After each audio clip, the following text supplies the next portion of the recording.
Bien, dans le Seigneur, nous devons savoir quelque chose. Très souvent, les gens que Dieu va utiliser, les gens qui seront les serviteurs de Dieu, c'est-à-dire même les gens qui vont te soutenir, qui seront avec toi, qui seront ton épouse, tes serviteurs et tout ça.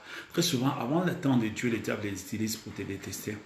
Le diable les utilise pour détester la volonté de Dieu. Le diable les utilise pour rejeter les plans de Dieu. Le diable les utilise pour rejeter Dieu.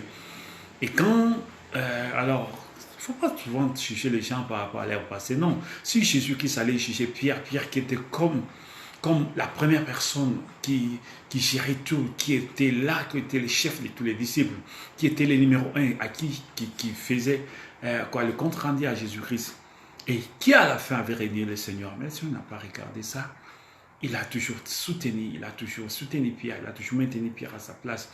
Et regarde un peu Paul, l'homme que Dieu avait choisi pour son ministère, l'homme que Dieu avait choisi pour l'œuvre de Dieu, l'homme que Dieu avait choisi avant la fondation du monde. L'apôtre Paul est dit dans le livre d'Éphésiens chapitre 1, il dit, quand le temps était arrivé, celui qui m'avait mis à part de le ventre de ma mère, quand le temps était arrivé, afin qu'il m'appelasse, qu'il révèle en moi son fils, tu vois, quand c'est le temps de Dieu, c'est le temps de la grâce de Dieu, alors c'est en ce moment la personne reçoit la révélation, c'est-à-dire il lit les livres de la rédemption qui est écrit dans son âme, car notre âme c'est comme un microprocesseur qui détient toutes les informations nous concernant.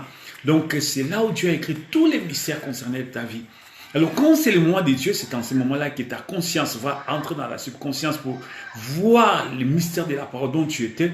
Alors c'est en ce moment que tu vas reconnaître la parole, la partie de la parole dont tu es. Et tu vas reconnaître qui tu es. Et tu vas accepter Jésus. Tu feras la volonté de Dieu.